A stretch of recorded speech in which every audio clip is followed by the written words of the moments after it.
आइए स्टूडेंट, अब हम समझते हैं एक नई एडजस्टमेंट। इस एडजस्टमेंट का नाम क्या है? Deferred revenue expenditure.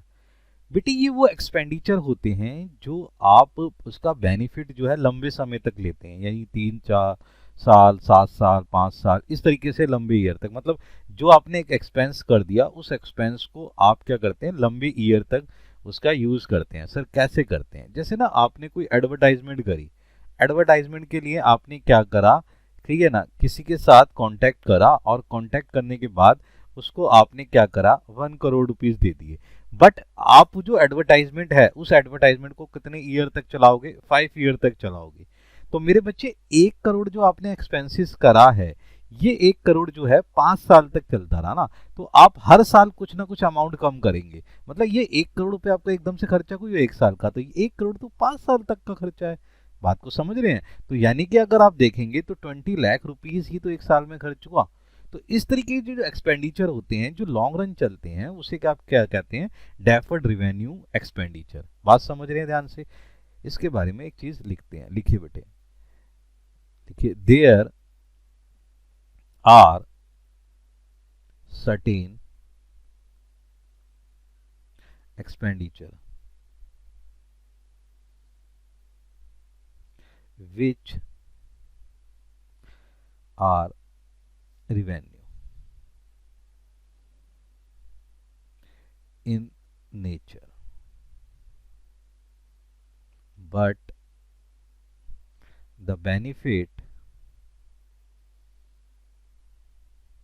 of which is likely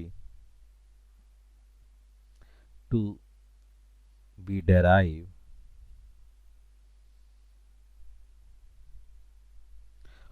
over a number of years। यानी कि जो भी आपने एक्सपेंडिचर करा है, ये एक्सपेंडिचर आपने इनकम कमाने के लिए करा है, लेकिन वो नंबर ऑफ ईयर्स तक चलता रहेगा। सही है, और उसको धीरे धीरे खत्म करेंगे, और उसको धीरे धीरे उससे इनकम आती रहेगी। अब बड़े ध्यान से समझिए, सच expenditure are termed as deferred revenue expenditure। उसको आप क्या बोलेंगे मेरे बच्चे? डेफर्ड रिवेन्यू एक्सपेंडिचर बोलेंगे। और क्या लिखें? The benefit of such expenditure generally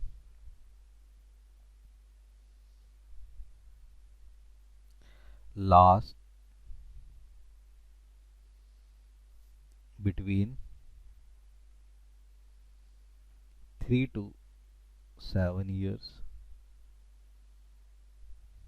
ठीक है? such as such the whole of such expenditure is not debited to the profit and loss account. यानी कि आप उसका सारा का सारा अमाउंट जो है डेबिट नहीं करोगे प्रॉफिट एंड लॉस अकाउंट में। फिर सर क्या करेंगे? द पार्ट, उसका पार्ट जितना आपने यूज करा है, जितना आपने इस्तेमाल करा है, उस पार्ट को आप डेबिट करेंगे। सही है जी। तो सर इसकी एंट्री कैसे होगी? बेटे एंट्री ऐसी होगी, यहाँ पर ये क्या होगा, ये आएगा profit and loss account debited to, ये क्या है, एक तरीके का एडवर्टाइजमेंट है, तो एडवर्टाइजमेंट एक आपने एग्जाम्पल ले लिया। यहां पर ये जो अमाउंट यहां शो किया जाएगा ना एक्सपेंसेस के हिसाब से, वो क्या होगा? पार्ट होगा, जितना पार्ट आप यूज करें, पार्ट ऑफ एडवर्टाइजमेंट एक्सपेंसेस। सही है जी। चार्ज। अब इसको आप समझने की कोशिश करिए, सर ये किस तरीके से हैंडल किया जाएगा फाइनल अकाउंट में। बेटे ये आपको ना इस तरीके की सिचुएशन एक ऐसे दे देंगे आपको, ध्यान से सुनो। यहाँ पे क्या दिया, एक एडवर्टाइजमेंट दे दिया, वो क्या है 6000 रुपीज आपका एक्सपेंसेस है। अब उन्होंने कहा है कि भैया सिर्फ राइट ऑफ करना है 1/5 part of the advertisement of expenses. इसका मतलब यानी कि ये जो इसका 1/5 पार्ट है वही प्रॉफिट एंड लॉस अकाउंट में दिखाया जाएगा डेबिट साइड में।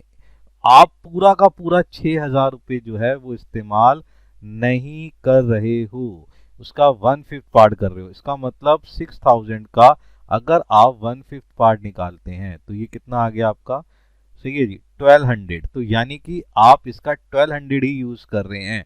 तो इस तरीके का जो एक्सपेंसेस है वो धीरे धीरे खत्म हो रहा है। तो ये आपका डेफर्ड रिवेन्यू एक्सपेंडिचर हो गया कि खर्चा तो हुआ बट वो धीरे धीरे खत्म हो रहा है।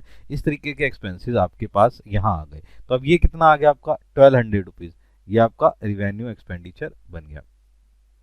अब बेटे इस तरीके के एक्सपेंडिचर को शो ऑफ कैसे करते हैं, तो आप सबसे पहले क्या लिखेंगे, आएंगे प्रॉफिट एंड लॉस अकाउंट में। तो आप यहाँ लिखेंगे प्रॉफिट एंड लॉस अकाउंट में क्या, टू एडवर्टाइजमेंट। आपने एडवर्टाइजमेंट करी, लेकिन क्या है 1/5 पार्ट ऑफ 6000।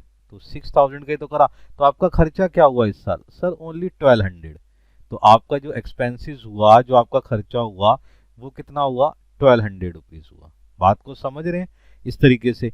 अब इसका जो सेकंड इफेक्ट होगा, वो सेकंड इफेक्ट किस तरीके से होता है वो समझिए ध्यान से। आप जाएंगे बैलेंस शीट में। बैलेंस शीट में आपने क्या करना है, एसेट साइड में, क्योंकि आपने एक्सपेंडिचर करा हुआ है, तो जो एडवर्टाइजमेंट है वो एडवर्टाइजमेंट यहाँ लिखेंगे। वो एडवर्टाइजमेंट था कितना, सर वो एडवर्टाइजमेंट था 6000 रुपीज। तो आपने ये अमाउंट लिखा कितना 6000 रुपीज। इसमें से लेस करना है जितना आप यूज कर चुके हो, सही है जी। तो 1/5 पार्ट ऑफ एडवर्टाइजमेंट आप यूज कर चुके हो, वो कितना है सर 1200 रुपीज, सही है जी। ये यूज कर चुके हो, तो आपके पास रिमेनिंग जो वैल्यू निकल के आई 4800 रुपीज। ये आप शो करेंगे कहां पर, एसेट साइड में, कि अब भी इतना एक्सपेंडिचर बचा हुआ है, उसको आप यूज कर सकते हैं। बात को समझ में आ गई बेटे। ये ध्यान रखना, ये कहां जाएगी, एसेट साइड पर जाएगा, सही है। और इसको इस तरीके से शो ऑफ करते हैं। बात समझ में आ गई बेटा, सही है। अब इसको ध्यान से समझ लिया आपने कि यहाँ पर इसको अलग से दिखाना होता है, सही है। जितना पार्ट होता है सिर्फ वो पार्ट ही आपने शो करना होता है, सही है। इसके हार्डवर्क करो बच्चे, इसका प्रैक्टिस करो बेटा।